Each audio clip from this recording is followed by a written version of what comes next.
Pemirsa, seorang pencuri berpura-pura sebagai pemulung nyaris tewas dihakimi warga usai aksinya ketahuan pemilik rumah.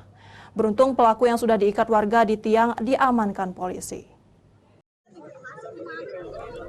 Fernando, pria yang sehari-hari jadi pemulung ini babak belur di bagian wajah usai dihakimi warga usai ketahuan mencuri di rumah warga di Jalan Jaya 7, Kelurahan 16 Ulu, Palembang. Tak hanya itu, pelaku juga diikat warga karena berusaha melawan dan hendak kabur saat ditangkap. Beruntung nyawa korban terselamatkan setelah polisi datang ke lokasi kejadian. Menurut keterangan awalnya, pelaku sedang mencari barang bekas di lokasi kejadian.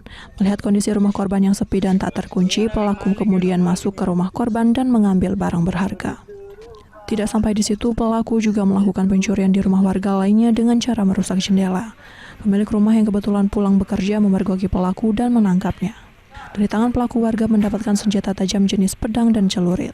Atas nama Fernando, warga Taman Putri Maju, melakukan pencurian dengan cara pelaku ini memang sehari-hari bekerja selaku pemulung, kemudian melintas di depan rumah korban, melihat situasi yang sepi, membuka pagar, dan memang pagar pada saat itu hanya terkait kunci gembok. Pelaku dijerat pasal 363 KUHP dengan ancaman 7 tahun penjara. Dari Palembang, Muhammad David, iNews melaporkan.